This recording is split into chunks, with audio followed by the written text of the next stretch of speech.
The live TV, सच सबसे आगे। नमस्कार, द लाइव टीवी देख रहे हैं आप और आपके साथ मैं हूं हर्षिता सिंह।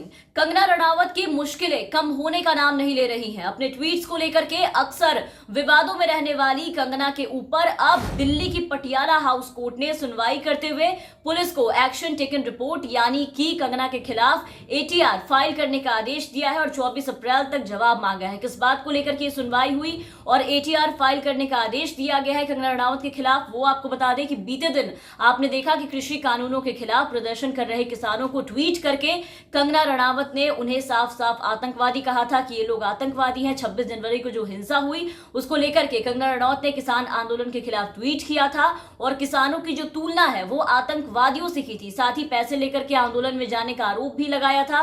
कंगना ने एक बुजुर्ग महिला पे, बिल्किस बानो पे, आपको याद होगा कि उनके बारे में अमर्यादित टिप्पणी करते हुए ये कहा था कि 100 रुपए में आंदोलन में शामिल होने के लिए ये कहीं भी उपलब्ध हो जाती हैं। और उसी को लेकर के उसके बाद से दिल्ली गुरुद्वारा कमेटी की ओर से कंगना के खिलाफ शिकायत दर्ज कराई गई थी, किसानों को आतंकवादी करने को लेकर, कहने को लेकर के, उन पर अमर्यादित टिप्पणी करने को लेकर के। और अब दिल्ली गुरुद्वारा कमेटी की तरफ से दर्ज शिकायत पर दिल्ली की पटियाला हाउस कोर्ट ने सुनवाई करते हुए कंगना के खिलाफ एटीआर फाइल करने को कहा है। तो मोदी सरकार को सपोर्ट करने वाली कंगना रणावत के सामने एक के बाद एक लगातार मुश्किलें जो है वो खड़ी होती जा रही हैं। इनकी मुश्किलें कम नहीं हो रही, केस पे केस हुए जा रहे हैं। तो कभी किसी बड़े प्रोजेक्ट से बाहर कर दी जा रही हैं, कभी लोगों के निशाने पे आ जा रही हैं, ट्रोल की जा रही हैं, बहुत बुरी तरीके से हर जगह से ट्रोल हो रही है अपने ट्वीट्स को लेकर के, फिर भी ट्वीट करती जा रही है, जिसके कारण उन्हें दिक्कतों का सामना करना पड़ रहा है। अभी बीते महीने ही आपने देखा कि जावेद अख्तर द्वारा दायर मानहानि के एक मामले में कंगना को तलब किया गया था।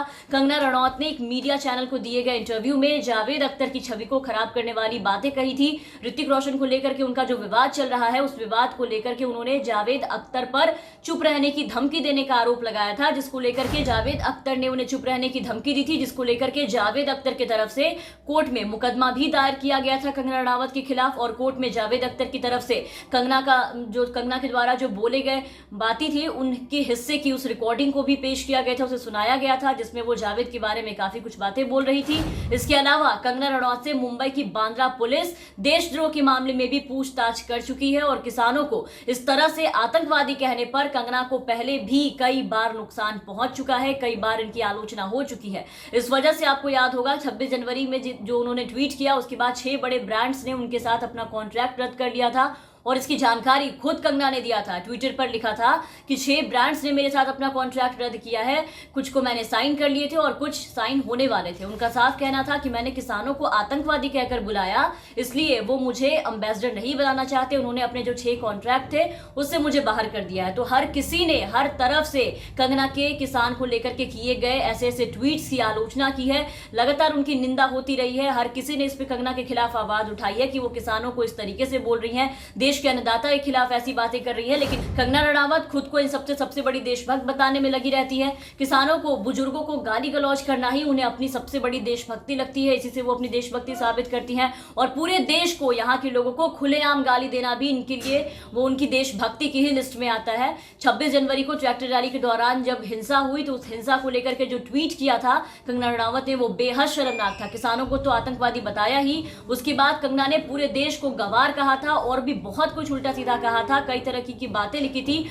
और वो इसी में खुद को झांसी की रानी समझ बैठती हैं। और किसानों को आतंकवादी कहने पर कंगना के खिलाफ पिछले महीने ही कर्नाटक में भी केस दर्ज हो चुका है, आपको याद होगा। इसके अलावा अमेठी में किसानों के जब चक्का जाम का ऐलान हुआ और जब चक्का जाम किया गया तो उस दौरान भी महिलाओं ने किसानों को आतंकवादी बताने वाली एक्ट्रेस कंगना रणावत का पुतला फूंका था वहां पर। और किसान की नेता जो थी, किसान नेता रीता सिंह ने वो साफ साफ कहा था कि हम लोग कंगना को चेतावनी देते हैं कि अगर वो किसानों को आतंकवादी ऐसे ही कहती रहेंगी तो उसकी जुबान अगर बंद नहीं हुई तो उसके पुतले इसी तरीके से जलते रहेंगे और आंदोलन छेड़ दिए जाएंगे इसके खिलाफ में।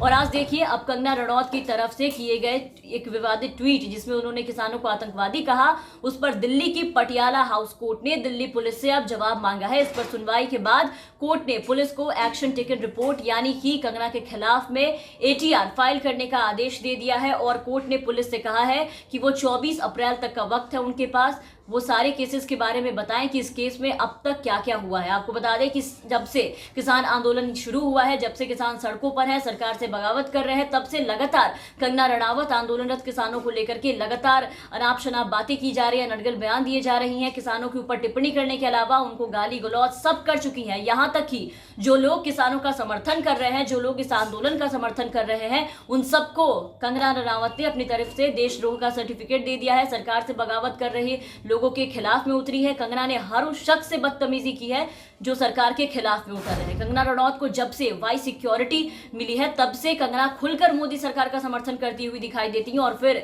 ऐसे लोगों के निशाने पर आ रही हैं। कंगना के ट्वीट्स को लेकर के अब काफी बवाल मच चुका है। अब तक कई मुकदमे हो चुके हैं उन पर, कंगना पे, और इन सब के बाद अब देखना है कि इस ATR के बाद आगे क्या कुछ होता है। बहरहाल अब बने रहे द लाइव टीवी के साथ। अगर आपने अब तक हमारे चैनल को सब्सक्राइब नहीं किया है तो सब्सक्राइब कर ले, साथ ही बेल आइकन दबा दें। धन्यवाद।